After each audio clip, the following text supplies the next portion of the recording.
ভাই, যখন একজন যুবকের চোখ ফুটবে, ইমানের চোখ, যখন একজন তরুণের ইমানি দৃষ্টি ওপেন হবে, তখন সে আল্লাহ ছাড়া আর কাউকে দেখে না।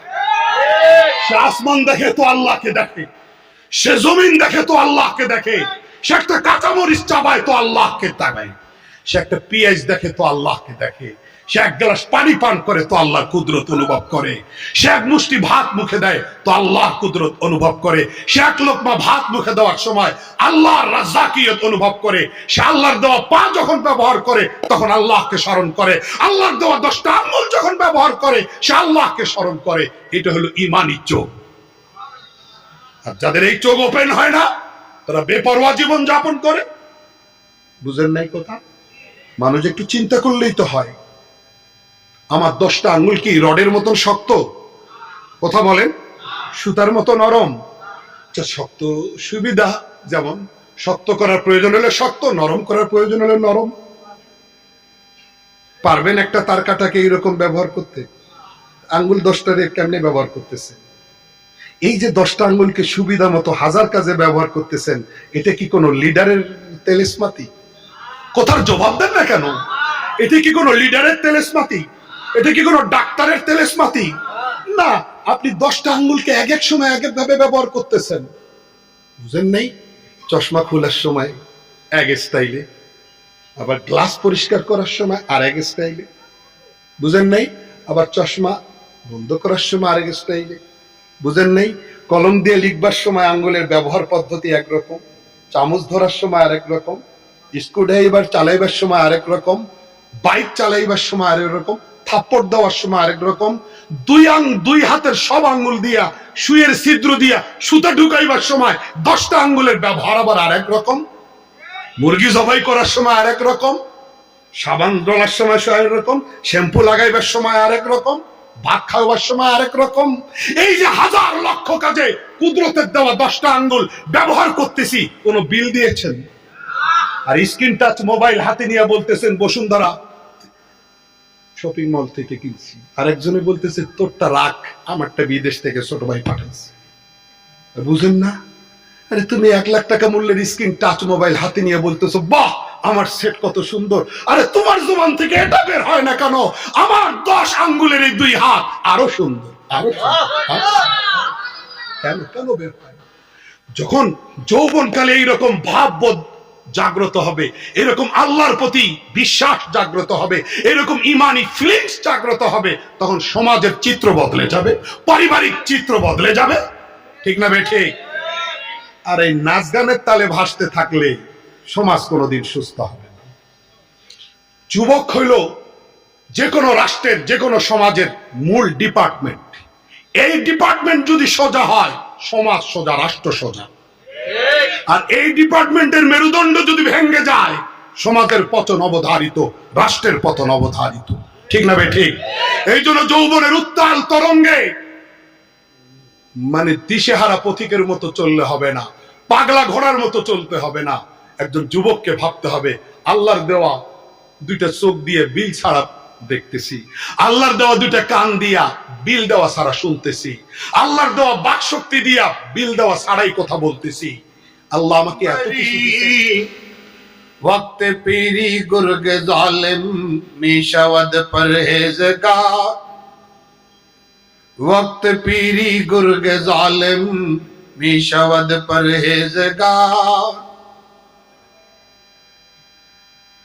খিলগাঁও তালতলা চাঁদ জামে মসজিদের যুব সমাজের উদ্যোগে আয়োজিত, আপনাদের এলাকাবাসীর সার্বিক সহযোগিতায় অনুষ্ঠিত আজকের এই তাফসীরুল কোরআন মাহফিলের সম্মানিত শ্রদ্ধেয় সভাপতি, আমন্ত্রিত সম্মানিত অতিথিবৃন্দ, হযরত উলামায়ে কেরাম, বুজুর্গানে দ্বীন, মাশায়েখে আযম, এলাকার শ্রদ্ধেয় মুরব্বিয়ানে কেরাম, সমবেত বেরাদারানে ইসলাম, মাইকের আওয়াজ যতদূর পর্যন্ত যায় ততদূর পর্যন্ত বিভিন্ন বাসায় বাড়িতে পর্দার আড়ালে অবস্থানকারিণী সম্মানিতা মা ও বোনেরা, সর্বপ্রথম মহান পরওয়ারদিগারে আলম আল্লাহ জাল্লা জালালুহু ওয়া আম্মা নওয়ালুহুর শাহী বারগাহে লাখো কোটি শুকরিয়া আদায় করছি, যিনি আমাদেরকে মানবতার মুক্তির সনদ পবিত্র কোরআনে কারীমের এই বরকতময় মাহফিলে অংশগ্রহণ করার, পার্টিসিপেট করার তৌফিক এনায়েত করেছেন।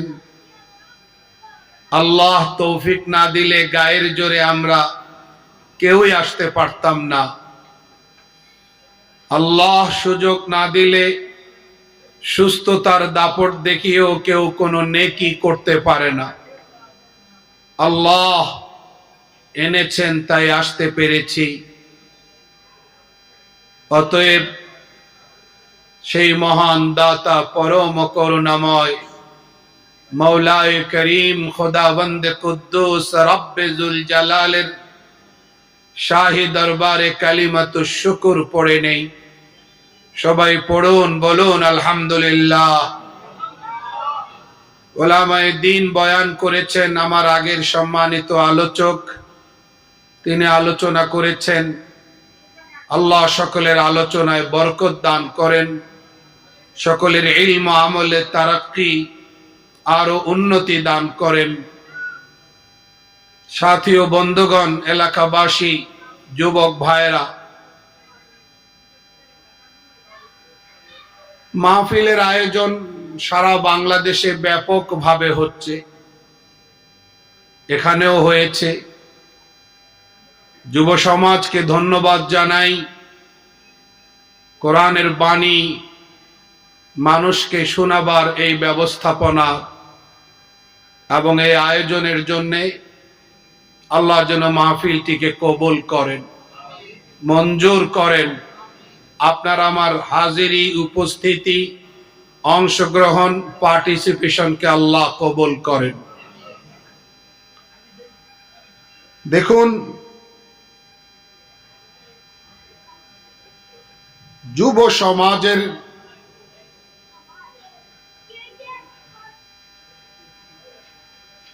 দিকে তাকিয়ে তাদের ইম্পর্টেন্সি এবং গুরুত্বকে সামনে রেখে সমাজ এবং রাষ্ট্র বিনির্মাণে তাদের ভূমিকা অনস্বীকার্য, এই চিরন্তন সত্য বাস্তবতাটাকে অনুধাবন করে আপনাদের সামনে পবিত্র কোরআনের সূরা কাহফের 13 নম্বর আয়াতে কারিমার আংশিক তেলাওয়াত করেছি। হযরত শাহ আতাউল্লাহ বুখারী রহমতুল্লাহ আলাইহি বলেন, পবিত্র কোরআনের প্রতিটি আয়াত কিনারাবিহীন সমুদ্র। বলে শেষ করার সাধ্য কারো নাই, লিখে শেষ করার ক্ষমতা কারো নাই। এত মণিমুক্তা নিয়ে এই কোরআন পৃথিবীতে এসেছে।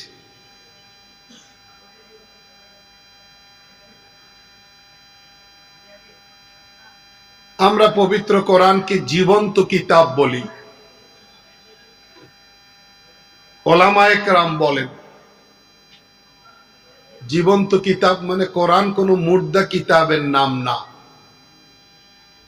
জীবন্ত কিতাবের তাৎপর্য হলো যে 1450 বছর আগে নাজিল হওয়া এই কিতাব যদি আপনি এখনো সত্য পিপাসু হয়ে সত্য পাওয়ার বাসনা নিয়ে আপনি যদি এখনো পাতায় পাতায়, পৃষ্ঠায় পৃষ্ঠায়, আয়াতে আয়াতে, লাইনে লাইনে, বাক্যে বাক্যে নজর বোলান, স্টাডি করেন, তরজমা, তাফসীর, তাৎপর্য, ব্যাখ্যা, বিশ্লেষণ বুঝবার চেষ্টা করেন, তাহলে আপনি স্বীকার করতে বাধ্য হবেন যে মনে হয় একটু আগেই নাজিল হয়েছে, এখনই নাজিল। একটুও মনে হবে না যেটা ১৫০০ বছর আগের কিতাব, ফ্রেশ মনে হবে। এটা হলো কোরআনের বৈশিষ্ট্য। আল্লাহ যত বড়, আল্লাহর কথাও তত বড়।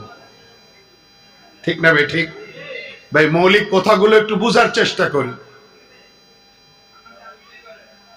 হাদিস শরীফে হযরত রাসূলুল্লাহ সাল্লাল্লাহু আলাইহি ওয়াসাল্লাম বলেন, অফজলু কালামিল্লাহ আলা সাইরিল কালাম কাফজলিহি আলা।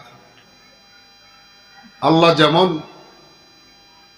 সর্বশ্রেষ্ঠ স্রষ্টা, আল্লাহর কালাম ও সমস্ত কালামের মধ্যে সবচেয়ে শ্রেষ্ঠতম কালাম।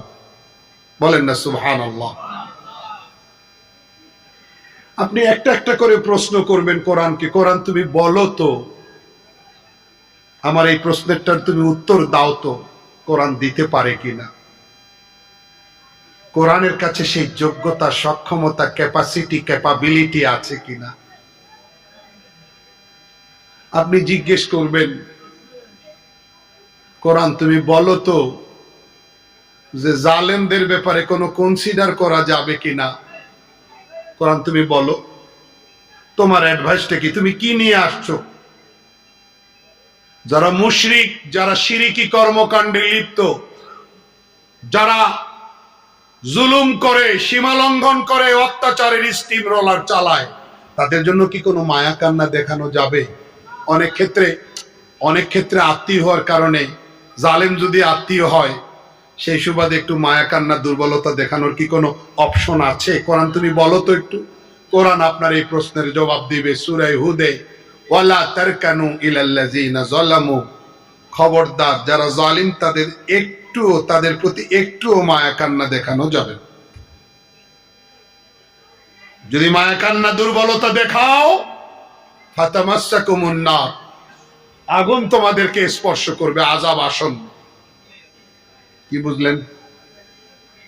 উত্তর প্রশ্ন করছেন, উত্তর পাইছেন কিনা জোরে বলেন। আপনি প্রশ্ন করবেন, ফিলিস্তিনকে এইরকম মারতেছে, গাজা উপত্যকাটিতে, এই উপত্যকাটির উপর এইরকম বর্বরতা চালাচ্ছে ইসরায়েল, আল্লাহ কি দেখেন না? কোরআনকে প্রশ্ন করবেন, কোরআন বলে হ্যাঁ আল্লাহ দেখেন। ওয়ালা তাহসাবান্নাল্লাহা গাফিলান আম্মা ইয়ামালুজ জালিমুন। তোমরা কখনোই আল্লাহকে এইরকম বেখবর মনে করিও না যে কোথায় কি ঘটতেছে আমি জানি না, জালেমরা কোথায় জুলুম করতেছে আমি জানি না, আমি আল্লাহ সব জানি। আপনি আবার প্রশ্ন করবেন, তাহলে আল্লাহ অ্যাকশন নেন না কেন? কথা বলেন না কেন? প্রশ্ন আসা স্বাভাবিক না অস্বাভাবিক? আমাদের তো মন চাইলে এখনই ধৈর্য বসুক। আল্লাহ কাউকে 16 বছর, কাউকে 30 বছর, কাউকে 53 বছর, এত লম্বা সময় দেন কেন? আমাদের তো একটুও সহ্য হয় না। কোরআন তুমি বলো তো, আল্লাহ এত সময় দেন কেন? সিরিয়ার বাশার আল আসাদ এতদিন কেন এইভাবে সিংহাসন ধরে থাকবে, এত জুলুম করেও, এত হাজার হাজার লক্ষ লক্ষ মানুষের উপরে দমন পীড়ন চালিয়েও? বাংলাদেশেও কেন এরকম লম্বা টাইম জুলুম চলবে? ইসরায়েল বা কেন এত লম্বা সময় জুলুম চালাবে? আমার তো সহ্য হয় না। কোরআন তুমি বলো তো, কেন এত সময় নেন আল্লাহ? সূরা নাহলে কোরআন উত্তর দেয়, ওয়ালা ইউআখিযুল্লাহুন নাস বিমা কাসাবু মা তারাকা আলা যাহরিহা মিন দাব্বা। যদি আল্লাহর নিয়ম এইরকম হইতো যে অপরাধীকে আল্লাহ অপরাধ করার সাথে সাথেই ধরবেন, এই নিয়মে যদি আল্লাহ পৃথিবী চালাইতেন, তাহলে মানুষ তো দূরের কথা, একটা প্রাণী, একটা পাখিও পৃথিবীতে বাঁচত না। ওয়ালাকিন ইউআখিরুহুম ইলা আজালিন মুসাম্মা। বুঝেন নাই?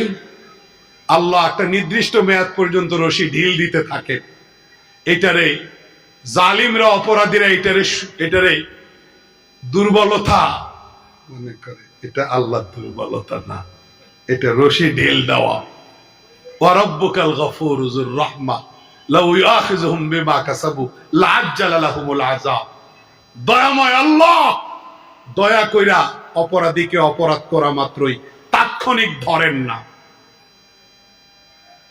যদি ধরতেন আযাব ত্বরান্বিত করতেন, মানুষ তো দূরের কথা, প্রাণীও বাঁচত না, কোনো প্রাণীকেও। কি প্রশ্নের জবাব আছে না নাই? কোরআন বলো তো তুমি কার কাছ থেকে আসছো?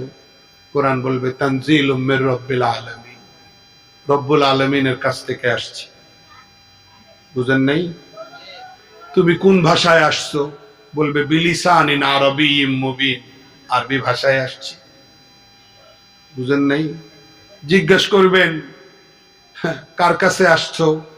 জবাব দিবে তাবারাকাল্লাযী নাযালাল ফুরকান আলা আবদি, আলহামদুলিল্লাহিল্লাযী আনজালা আলা আবদিহিল কিতাব। বুঝেন নাই? নবী আলাইহিস সালাতু ওয়াস সালামের উপরে আল্লাহ পাক নাজিল করছেন। কোন মাসে আসছো? জবাব দিবে রমজান মাসে আসছি, শাহরু রমাদান আল্লাযী উনজিলা ফীহিল কুরআন। কোন রাতে আসছো? জবাব দিবে ইন্না আনজালনাহু ফী লাইলাতিল কদর, কদরের রাতে আসছি। জবাব প্রশ্ন করবেন যে তোমার মধ্যে কোনো সন্দেহ করার সুযোগ আছে? পৃথিবীতে অনেক কিতাব বই গ্রন্থ রচিত হয়, অনেক সংশয় আবিষ্কার করা হয়, অনেক প্রশ্ন আবিষ্কার করা হয়, তোমার বেলায় ব্যাপারটা কেমন বলো তো? কোরআন জবাব দিবে যালিকাল কিতাবুল লা রাইবা ফী। তুমি কোন বৈষম্য বক্রতা নিয়ে আসছো? কোরআন জবাব দিবে ওয়ালাম ইয়াজআল লাহু ইওয়াজা, কোন রকম বক্রতা বৈষম্য নিয়ে আসি নাই। আল্লাহই বলতেছেন, যিনি নাজিল করছেন, কোরআনে কোন রকম বৈষম্য বক্রতা বেইনসাফি রাখা হয় নাই। বলেন না সুবহানাল্লাহ। আপনি জিজ্ঞেস করবেন আগেরকার আসমানি কিতাবগুলো যাদের কাছে আসছে তারা হক আদায় করে নাই, পরিবর্তন করে ফেলছে, তোমার ব্যাপারটা কেমন হবে? তোমার পরিণতিটা কেমন হবে? তোমার হাসরও কি এইরকম হবে? কোরআন বলবে আমাকে আল্লাহ এই নিশ্চয়তা দিবেন, ইন্না নাহনু নাযালনা যিকরা ওয়া ইন্না লাহু লাহাফিজুন। আমি কোরআন নাজিল করছি, আমি কোরআন রক্ষা করব। জোরে বলেন না সুবহানাল্লাহ। আপনি প্রশ্ন করবেন কেউ যদি গায়ের জোরে এটারে পরিবর্তন করার, তোমার মধ্যে পরিবর্তন করার চেষ্টা চালায়, কোন আয়াত কোন বিধান ব্যান করার ঔদ্ধত্য দেখায়, তাহলে কি সফল হবে? কোরআন বলে লা মুবাদদিলা লিকালিমাতি, কেউ এই জায়গায় হাত দিয়ে সফল হবে না। প্রশ্ন নাই কোনটা? ইহুদি খ্রিস্টানদের সঙ্গে দোস্তি করা যাবে কিনা তুমি কি বলো? কোরআন শরীফ বলবে ইয়া আইয়ুহাল্লাযীনা আমানু লা তাত্তাখিযুল ইয়াহুদা ওয়ান নাসারা আউলিয়া, সূরা মায়দা। খবরদার ইহুদি খ্রিস্টানদেরকে বন্ধু বানাইও না। আপনি প্রশ্ন করবেন পৃথিবীতে রাজা বাদশারা যেইভাবে দাপট দেখায়, ভয় না কইরে তো উপায় নাই, আল্লাহ শক্তি তো দেখি না।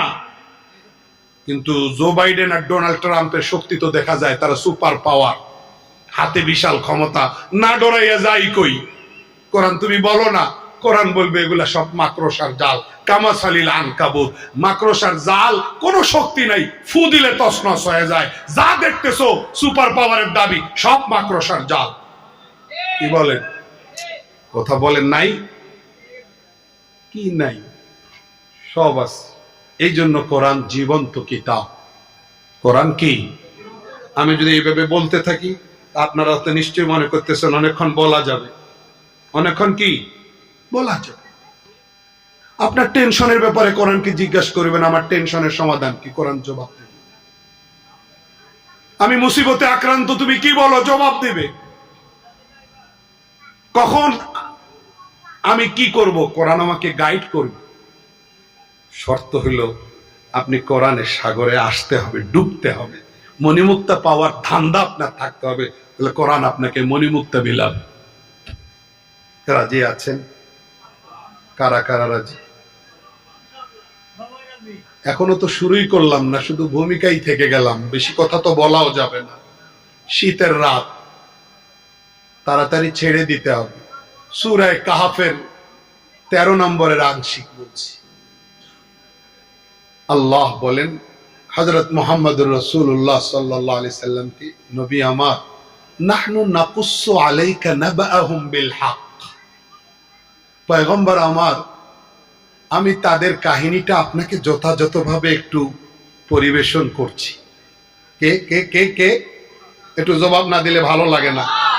No response, no lecture. সাড়া দেবেন না তো বক্তব্য হবে না। দায়িত্ব একা আলোচকের না, শ্রোতারও দায়িত্ব আছে, শ্রোতাকেও দায়িত্ব পালন করতে হবে। রেসপন্স কইরেন, কে বলছেন? কাকে বলছেন? হযরত মুহাম্মদ মুস্তাফা সাল্লাল্লাহু আলাইহি সাল্লামকে। পয়গম্বর আমার, আমি আপনার কাছে তাদের কাহিনীটা যথাযথভাবে উপস্থাপন করছি। তারা কারা? ইন্নাহুম, নিশ্চয়ই তারা, ফিতিয়াতুন, ছিল কতিপয় যুবক, যারা ঈমান এনেছে তাদের রবের উপরে। আমিও তাদের ঈমান আর হেদায়েতকে আরো শক্তিশালী করেছি, তাদের ঈমানি জজবাকে আরো স্ট্রং করেছি, তাদের হেদায়েতের পাওয়ারকে আমি আরো তেজ করেছি, পাওয়ারটাকে আরো আমি বাড়িয়ে দিয়েছি। কে বলছেন? তারা ছিল কয়েকজন যুবক, তারা ছিল কয়েকজন যুবক। কারা কারা? কাদেরকে আল্লাহ পাক বলতেছেন? তারা ছিল কয়েকজন যুবক, এদেরকে বলা হয় আসহাবে কাহাফ, গুহায় আশ্রয় গ্রহণকারী কতিপয় যুবক। ও যুবকেরা, ও তরুণ ভাই, ও যুবতী আর তরুণীরা, যাদের কাছে মাইকের আওয়াজ যাচ্ছে, যাদের কর্ণকুহুরে প্রবেশ করছে, অ্যাটেনশন প্লিজ, এক্সকিউজ মি, দয়া করে শুনুন। গুহায় আশ্রয় গ্রহণ করে তারা কি ইতিহাস রচনা করেছে, কি ঘটনা ঘটেছে, আল্লাহ পাক সেই ঘটনাটাই তার প্রিয়তম পয়গম্বর, সর্বশেষ সর্বশ্রেষ্ঠ নবী হযরত মুহাম্মদুর রাসূলুল্লাহ সাল্লাল্লাহু আলাইহি ওয়াসাল্লামের কাছে উপস্থাপন করেছে। তারা ছিল কয়েকজন যুবক, ইন্নাহুম ফিতিয়াতুন, তারা ছিল কয়েকজন যুবক তরুণ, আমানু বিরাব্বিহিম, যারা তাদের রবকে চিনতে পেরেছে, তাদের রবের পরিচয় লাভ করেছে, ঈমান এনেছে। আমি আল্লাহ তাদের ঈমানি জজবাকে আরো শক্তিশালী করেছি। বলেন না সুবহানাল্লাহ। এই যুবকেরা যেইভাবে যৌবন কালকে আল্লাহর জন্য উৎসর্গ করেছে, যেইভাবে আল্লাহর রুবুবিয়তের ডঙ্কা বাজিয়েছে, আল্লাহ পাক তাদের এই ডঙ্কা বাজানোকে পছন্দ করেছে। মোহতারাম হাজিরিন, তারা ছিল কয়েকজন যুবক, এরা এরকম রান্না করা খাওয়ার সংগ্রহ করার জন্য কোনো জায়গায় জড়ো হয় নাই, বুঝেন নাই? এই যে একটা ডেক গেল সামনে দিয়ে, আমার মনে হয় তাবারুকের ইন্তজাম আছে নাকি? কি এটা আরেক জায়গায়? কিটা? আচ্ছা আচ্ছা, কোন জায়গায় তারা খেতে যায় নাই, কোন আড্ডায় যায় নাই। কি ঘটনা যে আল্লাহ তাদের উপরে এত সন্তুষ্ট হলেন, আল্লাহ তাদেরকে এইভাবে সুরক্ষা দিলেন। মুসিবতের পাহাড় সামনে, বাহ্যিক দৃষ্টিতে বাঁচার কোনো ওয়ে নাই, কিন্তু যিনি বাঁচানোর মালিক তিনি বাঁচিয়েছেন। বলেন না চিৎকার করে সুবহানাল্লাহ। ঈমান জাগানিয়া গল্প, এগুলো যদি ক্লাসে একটু, ক্লাস 7, ক্লাস 8 বা ক্লাস 6-এ একটু বাচ্চাদের জন্য সিলেবাসের অন্তর্ভুক্ত করে পাঠ দেওয়া হয়, তাহলে এই পাঠদানের একটা প্রভাব কি থাকবে না শিক্ষার্থীদের হৃদয়ে? জোরে বলেন। ঈমান জাগানিয়া পাঠ, ঈমানি চেতনা সৃষ্টিকারী পাঠ। কিন্তু দুর্ভাগ্য, আমাদের রাষ্ট্র এরকম পাঠ পছন্দ করে না, টুটি চেপে ধরে, বুঝেন নাই? শিক্ষা কারিকুলামকে ধ্বংস করে। আল্লাহ আমাদেরকে বুঝার তৌফিক দান করেন। একজন জালিম জাবির বাদশাহ, তার নাম দাকিয়ানুস বাদশাহ। কোন ডিস্টার্ব হবে না যুবক ভাইরা, অল্প কথা হবে, মোটা মোটা কথা শুনে দোয়ায় যাব। বাদশার নাম দাকিয়ানুস বাদশাহ। আল্লাহ জালেমদেরকে ছাড় দেন না, ছেড়ে দেন। বুঝলেন? ছাড় দেন, ছেড়ে দেন না। এই কথা বলেন না, আল্লাহ জালিমদেরকে ছেড়ে দেন। এইরকম একজন জালিম বাদশাহ, নাম কি বললাম? মূর্তি পূজারী। নিজেও মূর্তি পূজা করবে, করে প্রজাদেরকেও মূর্তি পূজা করতে বাধ্য করবে। ডবল অপরাধ, না করলে পানিশমেন্ট, বাধ্যতামূলক মূর্তি পূজা করে। রাষ্ট্রটাই মূর্তি পূজারী রাষ্ট্র, দেদারসে মূর্তি পূজা চলছে। আল্লাহ পৃথিবীটাকে সৃষ্টি করেছেন মূর্তি পূজার জন্য, জোরে জোরে জোরে জোরে, প্রতিমা পূজার জন্য, গাছপালাকে পূজা করার জন্য, চন্দ্র সূর্যের পূজা করার জন্য। আল্লাহ পৃথিবী সৃষ্টি করেছেন আল্লাহর ইবাদত করার জন্য, আল্লাহর উপর ঈমান আনার জন্য। পৃথিবীতে যা কিছু দেখেন সব সৃষ্টি করেছেন আল্লাহ মানুষের জন্য। মানুষকে সৃষ্টি করেছেন তার দাসত্ব আর গোলামির জন্য। ইচ্ছা শেষ। এখন আপনি পৃথিবীতে আসলেন, আমি পৃথিবীতে আসলাম, জন্ম নিলাম, মায়ের কোল থেকে দুনিয়ার আঙ্গিনায় আসলাম। কথা বলতে জানতাম না, খাওয়ার প্রয়োজনটাও ব্যক্ত করতে পারতাম না, শুধু কান্না ছাড়া আমার সঙ্গে কিছুই আসেনি। এক টুকরা কাপড়ও নিয়ে আসিনি। ভালো মন্দের মধ্যে পার্থক্য করার কোনো যোগ্যতা নিয়ে আসি নাই। কোনটা আগুন কোনটা পানি চিনার কোনো ক্ষমতা নিয়ে আসি নাই। বুঝেন নাই?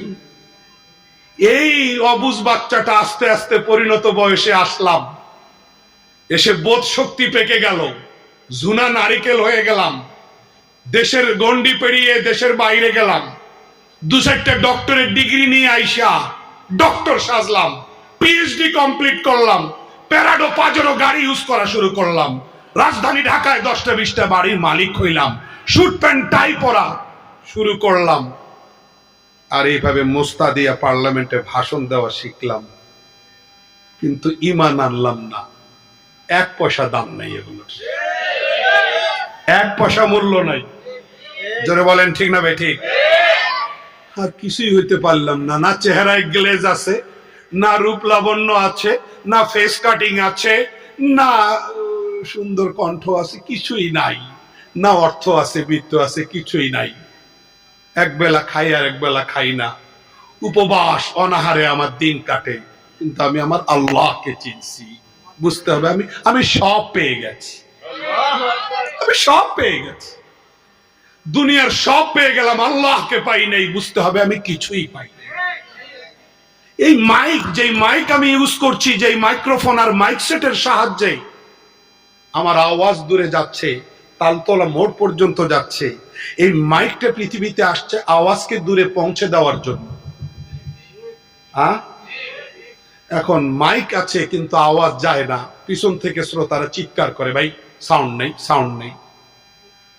তাহলে মাইক আছে, মাইক্রোফোন আছে, ব্যাটারি আছে, মেশিন আছে, হর্ন আছে, সবটা মিলাইয়া, সব পার্টস মিলাইয়া এইটার নাম মাইক, কিন্তু আওয়াজ নাই। তাহলে আকারে আকৃতিতে মাইক, কার্যত এটা মাইক নয়। টিউবলাইট আছে, বাতি আছে, আলো নাই, দেখতে লাইট, বাস্তবে লাইট নয়। চশমা আছে, দেখা যায় না, দেখতে চশমা, বাস্তবে এটা কার্যত চশমা নয়। ঠিক না বে? ঠিক। ঠিক যেই মানুষটা মানুষ হওয়ার, মানুষের পরিচয় ধারণ করে পৃথিবীতে আসার পর, তার চোখ কান ওপেন হওয়ার পর, তার বোধ শক্তি অ্যাক্টিভ আর সক্রিয় হওয়ার পর, সে দুনিয়ার সব চিনে, টাকা চিনে, নোট চিনে, কোনটা আসল কোনটা নকল সেটাও সে জানে, কিন্তু তার সৃষ্টিকর্তাকে জানলো না, চিনল না। দুনিয়ার সব অর্জন করছে, তার রবকে চিনে নাই, সেও মানুষ নয়। সেও কি নয়? বাতি আছে, আলো নাই, বাতি নয়। চশমা আছে, দেখা যায় না, চশমা নয়। মাইক আছে, সাউন্ড নেই, মাইক নয়। ঠিক না? মানুষ তবে তার রবকে চেনে না, সেও মানুষ নয়। সেও কি নয়? মানুষ রূপী অমানুষদের বোঝা উচিত, যারা লিডারি দেখায়, নেতৃত্বের বড়াই করে, যারা আল্লাহর বিরুদ্ধে বিদ্রোহ ঘোষণা করে। আরে আহাম্মকের দল, কার দেওয়া পা দিয়ে তুমি প্যারাডো গাড়িতে উঠো? কার দেওয়া পা দুটো ব্যবহার করে তুমি পার্লামেন্টারি অ্যাসেম্বলিতে প্রবেশ করো? কার দেওয়া বাকশক্তি ইউজ করে তুমি বক্তব্য দাও?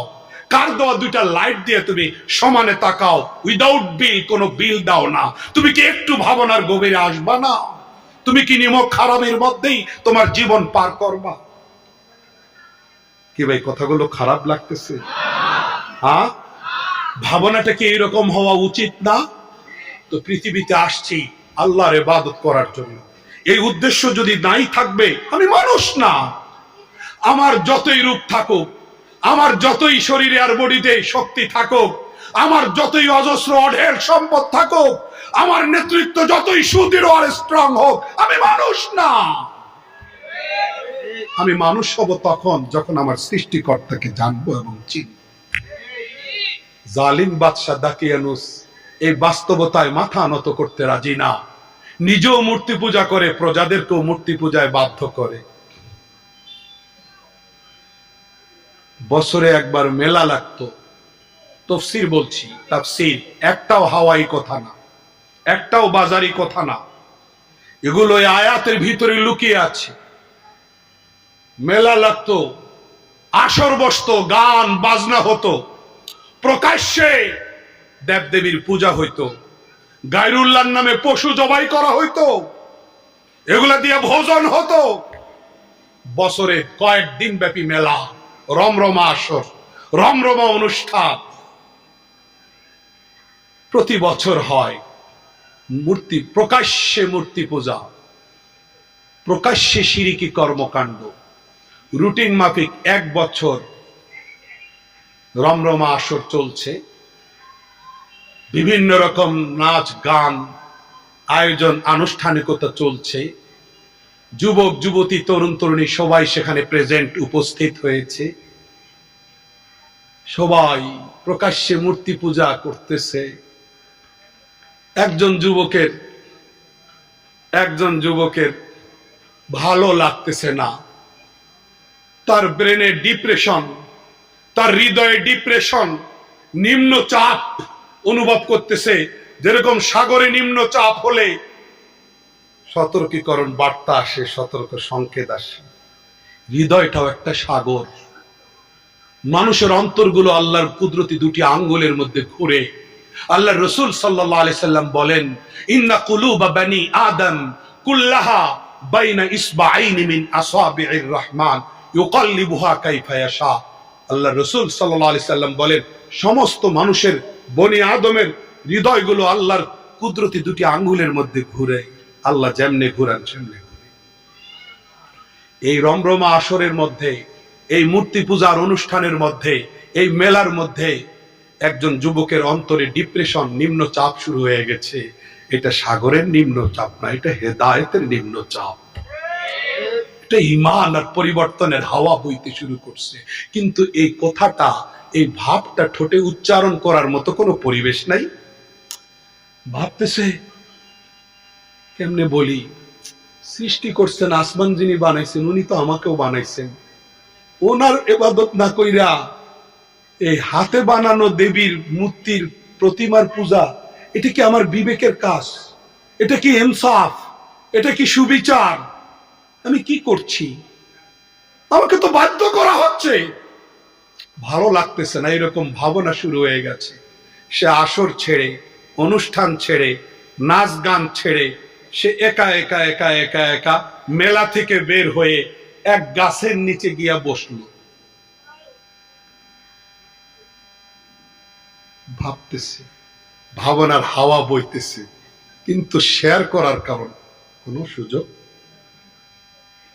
কিছুক্ষণ পরে আরেক যুবক একই রকম ভাবনা নিয়ে সেও মেলা থেকে বের হয়ে গাছতলায় আইসা প্রথম সাথীর কাছে বসছে, কিন্তু কোনো টকিং নাই, কোনো কথা নাই। কেউ কাউকে জিজ্ঞেস করে না, তুমি আসলা কেন, তুমি আসলা কেন। কিছুক্ষণ পরে তৃতীয় আরেকজন যুবক আইসা ওদের সাথে মিলছে। কয়জন হলো? কিছুক্ষণ পরে আরেকজন আইসা, কয়জন হলো? কিছুক্ষণ পরে আরেকজন আইসা, কয়জন? তারপরে আরেকজন। আস্তে আস্তে সংখ্যা বাড়ছে, বাড়ছে, আস্তে আস্তে সংখ্যা বাড়ছে। তাদের কথাই আল্লাহ পাক বলতেছেন, এরা ছিল কয়েকজন যুবক যারা তাদের রবের উপরে ঈমান এনেছে।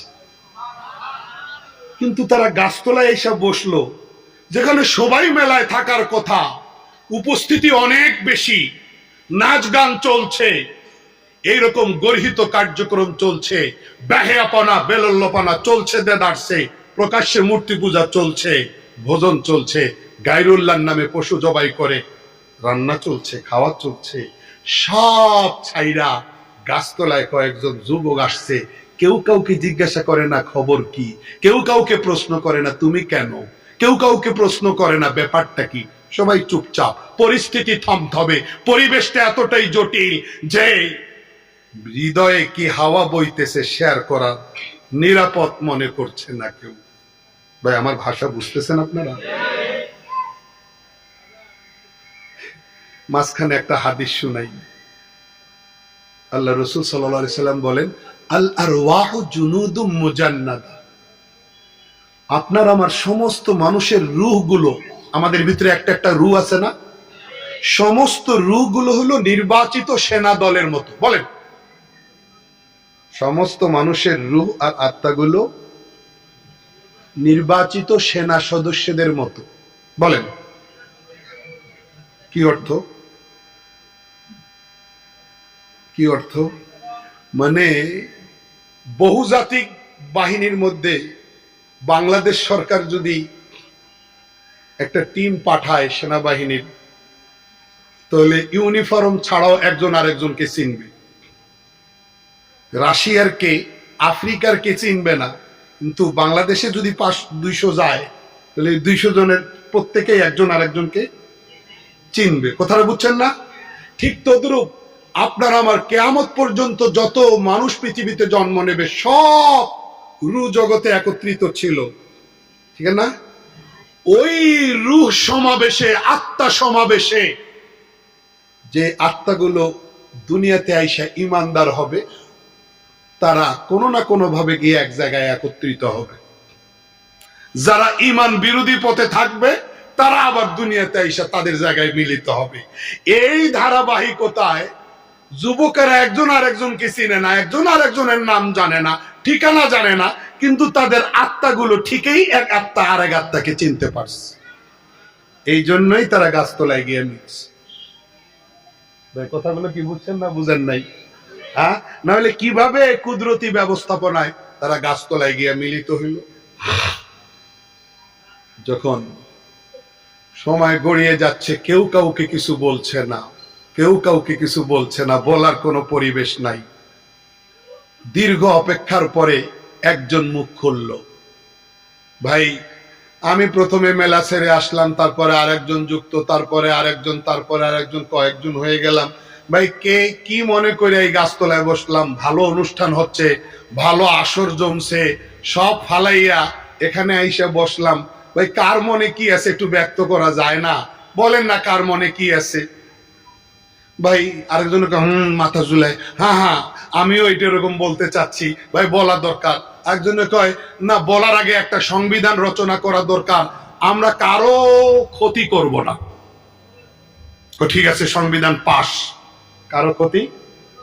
এরপরে মুখ খুলছেন প্রথম জনে, ভাই আমাদের রব তো আল্লাহ,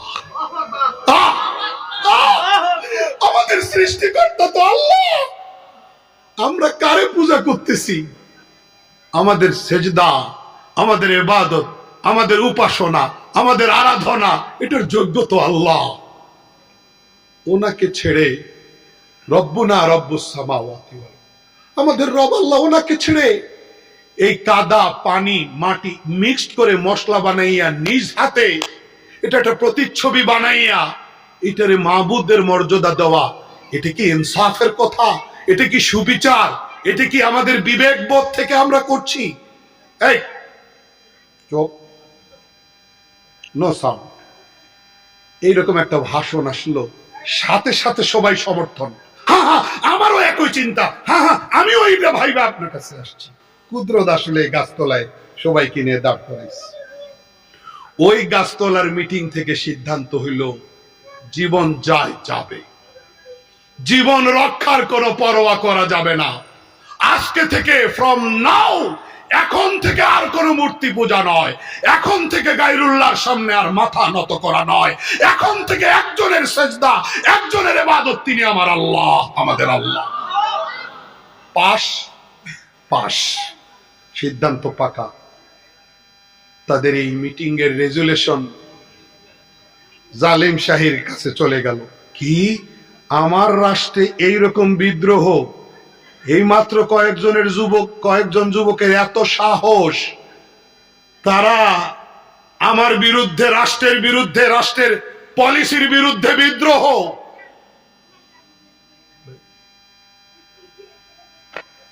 রাষ্ট্র তাদেরকে ডাকলো, রাজদরবারে কল করলো, কি ব্যাপার, তোমরা কি আমাকে, তোমরা আবার কাকে রব মানো?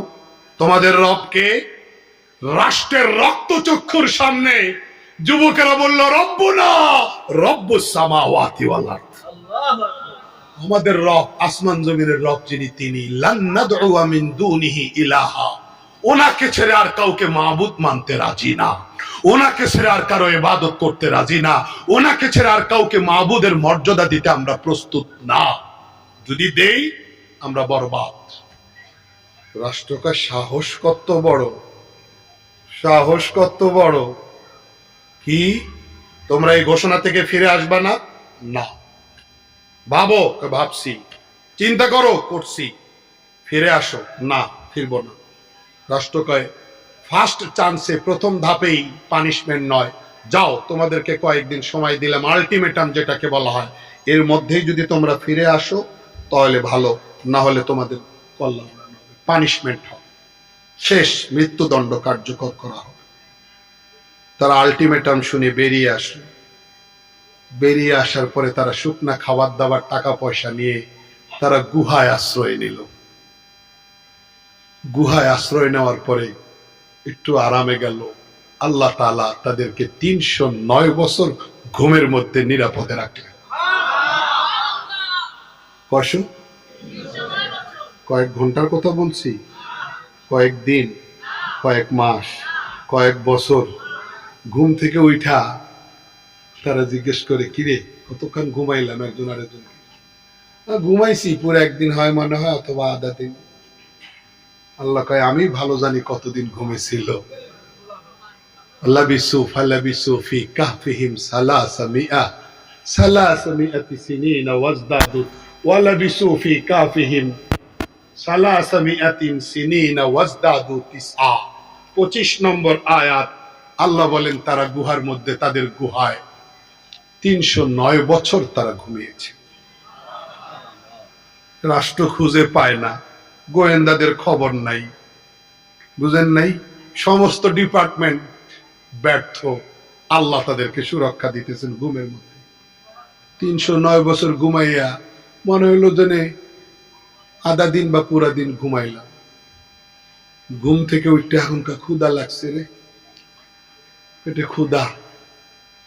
একজনের কয় তুমি পয়সা করে নিয়ে যাও, দোকানে যাও, কিছু মুড়ি টুড়ি নিয়ে আসো। মুড়ি টুড়ির কথা কিন্তু আবার তফসিরে নাই। হ্যাঁ হ্যাঁ, আমি আমার মতো করে বলছি। পরে আবার কেউ বলবো হুজুর মুড়ি তো খুঁজলাম, কোন তফসিরে পাইলাম না। যাও কিছু সদাই নিয়ে আসো, খানা দানা নিয়ে আসো, কলা পাউরুটি, এটাও আমার নাই, হ্যাঁ নিয়ে আসো। নেই। 309 বছর আগের টাকা নিয়ে, মুদ্রা নিয়ে দোকানে গেছে, সদাই নিছে। দোকানদার হাতে টাকা পয়সা, কিরে এটা কোন যুগের, এটা কোন আমলের, তোমরা কারা? এই বিষয়টা চলে গেল রাষ্ট্রের কাছে। তখন তো জালিমও নাই, তার পরবর্তী জেনারেশনও নাই। এই হলো আসহাবে কাহফ। ইন্নাহুম ফিতিয়াতুন, তাদের নাম আছে, মাকসালমিনা, মাকসালমিনা, তুনুস, অনেক নাম তাফসীরের কিতাবে আছে। আল্লাহ তাদের ব্যাপারে বলছেন ইন্নাহুম ফিতিয়াতুন, তারা ছিল কয়েকজন যুবক, কয়েক শত না, কয়েক হাজার না, বুঝেন নাই? কিন্তু এই কয়েকজনই একটা ইতিহাস রচনা করে ফেলল, ইমানের ইতিহাস, দৃঢ়তার ইতিহাস, স্ট্রংনেসের ইতিহাস। Mountain can vanish, washing can dry. পাহাড় চূর্ণ বিচূর্ণ হতে পারে, সমুদ্র শুকে যেতে পারে, কিন্তু তারা তাদের ইমানি ঘোষণা থেকে চুল পরিমাণও সরতে রাজি ছিল না। এই জন্য আল্লাহ কয় ওয়াজিদনাহুম হুদা, তাদের ইমানি জজবাকে আমি আরো শক্তিশালী করেছি। ও আমার যুবক ভাইরা, যুব সমাজের উদ্যোগে মাহফিল দেখা আমার মনে পড়ে গেল সূরা কাফের। এই জায়গা থেকে দুই চারটা কথা বলি। আমরাও যুবক, তারাও যুবক, তারা ইতিহাস রচনা করতে পারলো, আমরা পারবো না কেন? যৌবনকালে যদি ইতিহাস রচনা করা না যায়, বুড়াকালে যাবে? যৌবনকালে যদি আবেদ হওয়া না যায়, বুড়াকালে যাবে? যাবে, কিন্তু যৌবনকালের ইবাদতের মতো ভ্যালু থাকবে না। 7 প্রকার মানুষকে আল্লাহ আরশের নিচে ছায়া দিবেন, যেদিন কোনো ছায়া থাকবে না। এই 7 প্রকারের মধ্যে এক প্রকার হইল ওয়াশাবুন নাশা ফি ইবাদাতিল্লাহ, ওই যুবক যে তার যৌবন কালকে আল্লাহর জন্য, আল্লাহর ইবাদতের জন্য উৎসর্গ করে। যৌবন কালকে ইবাদতে, আল্লাহর ইবাদতের জন্য উৎসর্গ করার এত ফজিলত কেন? হ্যাঁ, এইটার জবাব কবিতা পড়ছিলাম। দর জওয়ানি তওবা করদান শিওয়ে পয়গম্বরি, ওয়াক্ত পীরি গুরগে জালিম নিশাওয়াদ পরহেজগার। যৌবনকালে তওবা করা, যৌবনকালে সৎ হওয়া, যৌবনকালে আল্লাহর ইবাদতের জন্য নিজেকে উৎসর্গ করা, যৌবনকালে ফ্রেশ জীবন, পরিচ্ছন্ন জীবন অবলম্বন করা, এটা পয়গম্বরী ক্যারেক্টার, এটা পয়গম্বরী স্বভাব, এটা পয়গম্বরী বৈশিষ্ট্য। আর বুড়াকালে বাঘও দরবেশ হয়। বুড়াকালে, ভাই লম্বা করবো না, বুড়াকালে বাঘও কি হয়? বাঘের দরবেশ হয়, এরকম একটা কিচ্ছা শুনবেন? হ্যাঁ, এক বাঘ বুড়াকালে কোন রকম একবারে দুর্বল শরীরটা নিয়ে রাস্তা পার হইতে চায়, ওই পারে যায়, কিন্তু রাস্তা পার হইতে পারলো না, ঠাস করে মাঝখানে পড়ে গেল। নড়তেও পারে না, চড়তেও পারে। একটু পরে পণ্ডিত শিয়াল আসছে, এসে কয় স্যার, স্যালুট স্যার, স্যার রাস্তায় কেন মাঝখানে? বলিস না, বলিস না, শরীরটা এতটা দুর্বল, ওই পারে যাইতে চাইলাম কিন্তু পার হইতে পারলাম না, পড়ে গেলাম।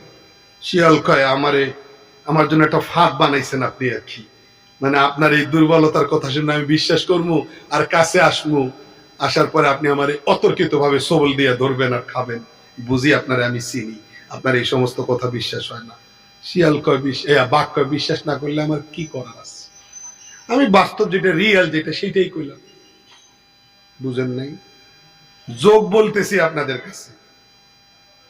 শিয়াল আস্তে আস্তে কাছে গিয়া লেস ধরে টান দেয়, গাছের ঠাল নিয়ে আস্তে আস্তে শরীরে টাচ করে, ঢিল মারে, দেখে যে না, বাঘের মধ্যে কোনো প্রতিক্রিয়া নাই।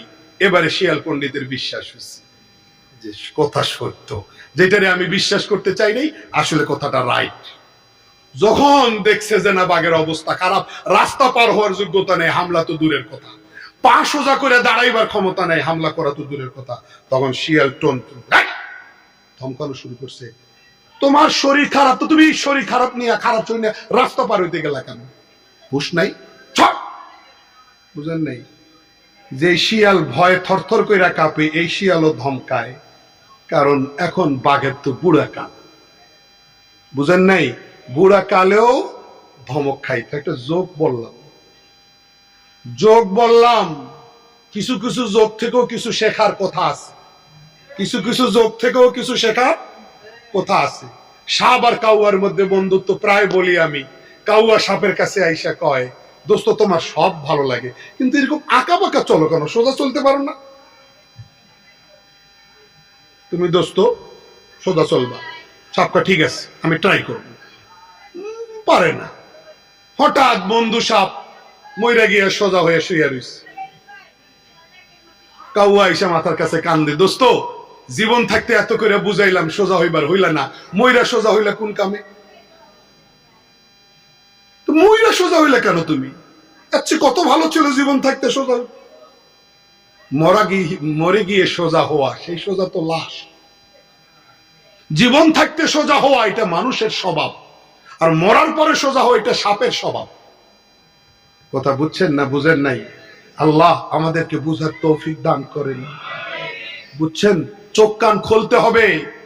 হ্যাঁ, যখন জর্জ ডাব্লিউ বুশ মানে ডোনাল্ড ট্রাম্প যেই পার্টি থেকে প্রেসিডেন্ট দ্বিতীয়বার, ওই পার্টি ওই সময়কার নেতা জর্জ ডাব্লিউ বুশ যখন আমেরিকার প্রেসিডেন্ট, তখন তার একজন মন্ত্রী, বুঝেন নাই, তার একজন মন্ত্রী মর্নিং ওয়াক করতেছে সকালবেলা। আমাদের ফজরের পরে অনেকে হাঁটাহাঁটি করে না, উনিও ট্রাউজার পরে হাঁটতেছে। দেখি যে একজন লোক দুইটা বাচ্চা নিয়ে রাস্তায় দাঁড়াইছে ফজরের পরে সকালবেলা, সাত সকালে। কাছে গিয়ে জিজ্ঞেস করে, কি ব্যাপার, কি ব্যাপার, তোমার হাতে কি? কয় স্যার, দুইটা বিড়াল ছানা, বিড়ালের বাচ্চা। কয় রাস্তায় কেন ওইটা ধরে রইছো বাচ্চা দুইটারে?